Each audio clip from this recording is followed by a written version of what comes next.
Welcome back, Soulful Society, to Soulful of Wellness, the multi-generational podcast brought to you by two functional imperfectionists and certified coaches who deliver tips to live your most authentic and balanced life. In today's episode, we're talking about hobbies and why it's important that you have something in your life that's just for you. In our outcome-driven world, your wellness benefits from having something that's just all about the process. We'll start off by discussing why having a hobby is important to your wellness. We'll talk about how to connect with a hobby you love. And then we'll wrap up with a fun little quiz that we wrote just for you to help you determine if what you enjoy doing qualifies as your hobby or not.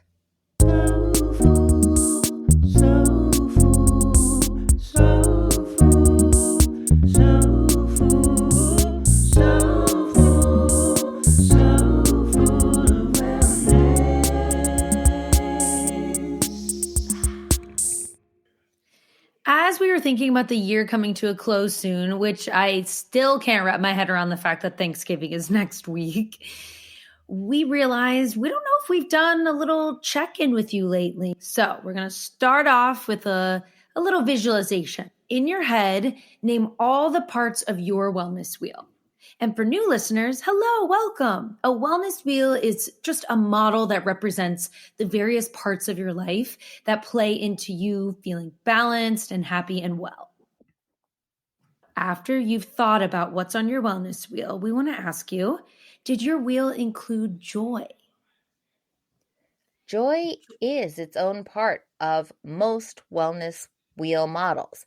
It's important, but it's also often overlooked. We tend to forget about it.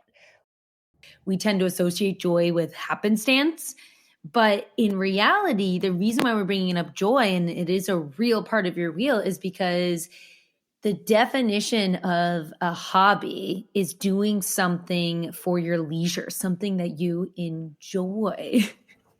So it really is something that you have a little degree of control over in your life.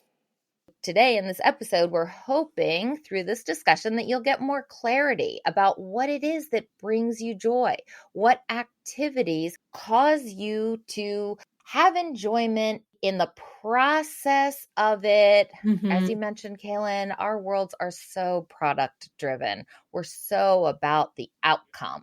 If it's a creation, it's not about the finished product of the creation. It's the process of creating. If you're artistic and you're painting a painting, it's not about the painting and what you're going to do with it when it's finished, where you'll hang it. It's about taking pleasure in the hours you spend working on it. And I just heard myself say that, and even using the word working sounds wrong. But right. I didn't want to say doing anymore. But you know what I mean, the painting part of creating the painting. Mm-hmm. And it's a nice break from the day-to-day of society where we are so driven by productivity and how much can I get done and did I check this off my to-do list? And so this is why we wanted to talk about hobbies and why it's an important part of your well-being, because it offers you so much. It offers you that chance to connect with yourself or to connect with a community. It offers you time to be authentic and enjoy what you're doing and take a pause, a break from your productive day to day. Time is a big part of it. And that goes to why it's important to schedule joy into your life. Yeah. Part of my hobbies is that I'm not rushed when I'm doing them. I spend so much of my life hurrying, feeling rushed, wishing I had more time. Part of what I love about the time I do get to spend enjoying the hobbies I love so much is that in those moments, I'm not rushing. I'm not thinking, oh, I need to finish this. I can't wait till this is done, because it's not about that at all.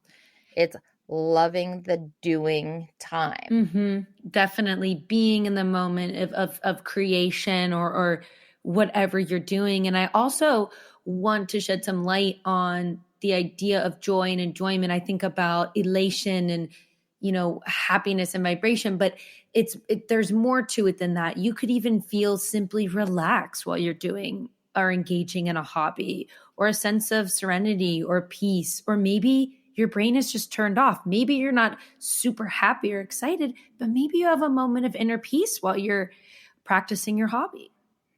That mindfulness component of living in the moment of doing it is so important. Mm-hmm. When I'm horseback riding, one of my hobbies, I am living in that moment. Mm-hmm. Partly because if you don't, the horse knows it and starts doing stupid things and it could actually get dangerous. So you very much need to be present in the moment. Right. But also, I love being present in that moment. So I am not doing the mental multitasking I typically Mm-hmm. do, where I'm also thinking about when I'm going to start dinner prep later or how I need to go to the grocery store to get the stuff for dinner later. When I'm writing, I'm really just present in that moment, thinking about what I'm doing, how I'm doing, even kind of a meta moment where I'm thinking about how good it feels to be doing what I'm doing and how lucky I am. Oh, I love that. That is such a good example of being present and in the moment when you're having that meta experience. Like, oh my gosh, I'm really enjoying this. Yeah. And there doesn't even have to be a reason. Like, I actually don't really have that many scheduled hobbies. Sometimes I'll just grab my longboard and just go outside. And I'll just notice when I come back, I'm feeling a little bit different than when I originally grabbed my board, for example. I think that's great as long as you actually Do do it. take the moments. Yeah. My problem is if I don't schedule it, it's highly unlikely to actually ever happen. So, in terms of defining a hobby, let's take a look at that and get into what hobbies are before we get into how to find your hobby. Kit's going to list out a bunch of different hobbies, and don't even really go in this activity with an outcome in mind. Just listen to what she's listing off, and then we are going to talk about it. All right, here are some potential hobbies to consider: acting, woodworking, poetry, writing, journaling, ceramics, calligraphy, bird watching, astronomy, photography, scrapbooking, knitting, crocheting, board games, playing an instrument, singing, reading, walking, hiking, bike riding, gardening, baking, cooking, card games, brain games, crossword puzzles, word searches, dancing, tai chi, yoga, swimming, horseshoes, bowling, skiing. So, when Kit originally read off this list in preparation for this episode, we were trying to spark our imaginations and get more creative around, what hobbies could be available to you. But what was interesting is I asked her a question that I'm going to ask you, which actually helped us uncover our blockages when it comes to finding a hobby that we enjoy. So, the question I asked you, Kit, is after hearing that list, what's coming up for you? I have a vision. It's more than a feeling. It's this vision of these darling old people who are all outside on a lovely sunny day practicing their hobbies. Some are gardening, some are playing chess, some are just sitting around talking, a couple knitting, chatting with each other, a couple playing cards. And I was not in the picture. Isn't that interesting? So interesting. So we had this discussion. We're like, this really reveals something about you, Kit, internally, your intrinsic motivators, and also your beliefs and your values. You weren't in the picture. So it was almost as if hobbies are reserved for the elderly in your belief system. Right. Somewhere along the road, you were taught to believe that, or you picked up on that belief. I have to dig into this deeper because I'm a little concerned for myself that I don't feel like maybe I deserve too much time for hobbies, that I've got to earn it through all these years of hard work. And then when I'm retired, I'll get the luxury of enjoying them. I'm not sure. I need to look into this. I have a theory that it's based on the generation that's older than you who may have instilled these work hard beliefs and you picked up on them as a kid. And that is just my theory, you guys. I don't know if it's accurate, just a thought. Yeah, maybe I've over internalized that. And as I tend to do, taken it to an extreme. So, but the exercise is great because it's helping you reveal to yourself your deeply seated beliefs in order and right, the first step is always awareness. So now that you're aware of the belief, you can begin to dismantle it to be able to find hobbies that you love. Kaylin, tell us, when I read that list and threw the question back your way, what was your internal response to that list? So interesting because totally different from yours. And that's what's cool about this exercise. So my response was, oh, wow, that's overwhelming, the list, first of all. And secondly, oh, wow, that all sounds so interesting, some of those things she said, but I feel like I just really want to be good at them if I were to do it in a group. Yeah. As an example, I used to grow up dancing and I wouldn't want to go back into a dance class again with a group until I had the moves down. We hadn't planned to read the list to you because, the list isn't anything earth shattering. The list itself, the activities are all activities we've heard of before. But then we realized as a tool to dig inside it, unearth possibly some really quirky, I want to do a non-judgment word, but let's say some quirky belief systems that we're operating around. So that's why we read that list, not recommending any of those particular activities, but recommending that you look within to get an understanding of how do you view leisure time? How do you view enjoyment, hobbies? What belief system is under all that? So before we get into our quiz, we want to talk about how you can start to practice a hobby. Essentially, you're going to want to get curious about how you do spend your free time right now. And if you're thinking, if only I had free time, that's also an answer to yourself. Right. That's a major red flag right there. Don't ignore it. I've done that before. I speak from experience. Oh, yeah. Yeah. As much as I am not joking about the retirement years being full of enjoyment, I also am no longer living in all work and no play life. It's really important to build in some time just for you. Time for you. It's crucial. It's so crucial. You need it. All right. We'll hit you with, this is all in fun, but they are kind of actually really valuable questions in their own right. But this is our lighthearted quiz we call, is it a hobby or not? All right. Question 1. Do you enjoy this activity? Can you choose to do it or choose to not do it? In other words, are there no negative repercussions if you choose not to do it on any given day? Can you choose when to do it? So there's no external deadlines or someone on the other end of the phone depending on you or depending on you finishing a project. Is it on your own time? Are you compensated for doing it? Compensated through being paid, the most obvious form of compensation, or is there another external reward? Because with hobbies, if someone else notices and compliments what you're doing, that's always nice, but you're not doing it to get the compliment or to get the notice or the praise. Most hobbies, the enjoyment comes from within, so the reward is very internally based. The last two, we are going to preface by saying they're trick questions. Trick question alert. The first is, do you do this activity alone? And so the reason why this is a trick question is because you can have a hobby that's community based. That's fabulous. That checks off another box in your wellness, which is community. It's really important, human connection. Last question. Have you achieved a level of proficiency? And the reason this one is a trick question is because it doesn't matter if you're a beginner, as long as you're having fun with it.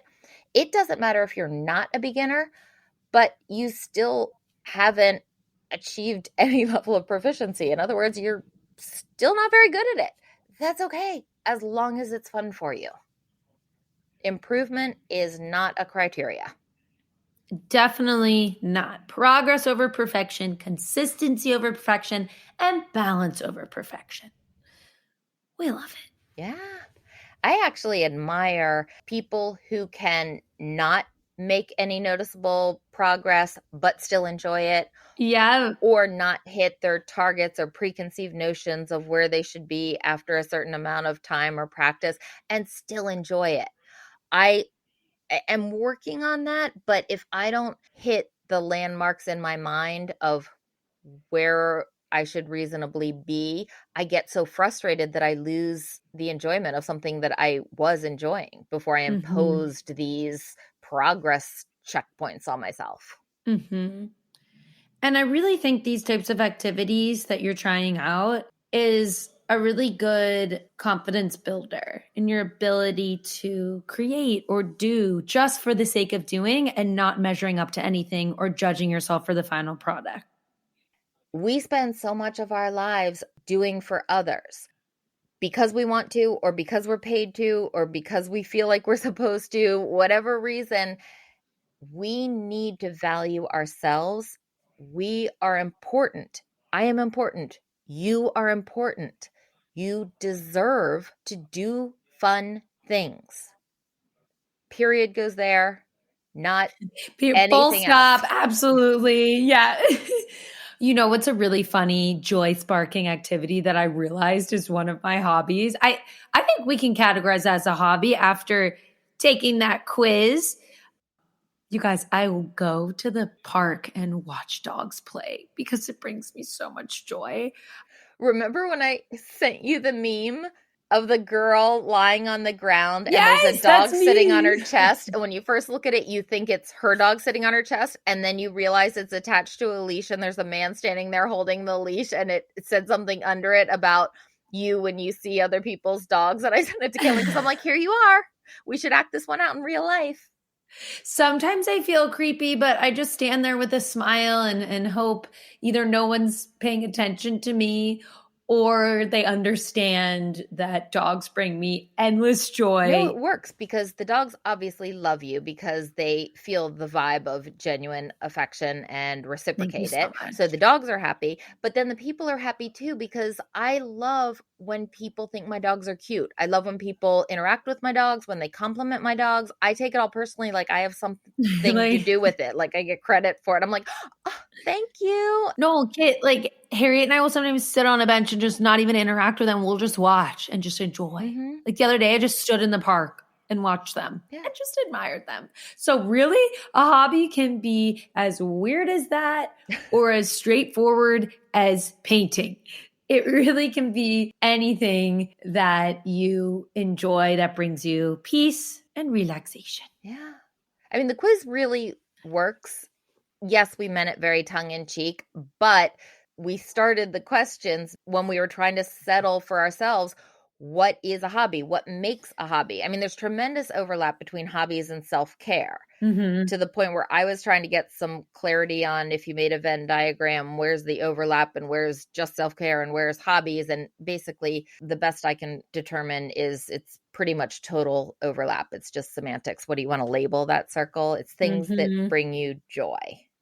Yeah. What do you do for pure fun? And so essentially, how you're going to want to start a hobby is just thinking about where's an area of your life or an activity that you can step out of productivity and an end product and an outcome and into creativity, creating for the sake of creating, doing for the sake of doing. And there may or may not be an end product, but it doesn't matter to you. Mm-hmm. If you like knitting and in the end you have a scarf, okay. But if in the end something grabbed the end of the yarn and unraveled your whole scarf, you'd be okay with it, then it's fully a hobby.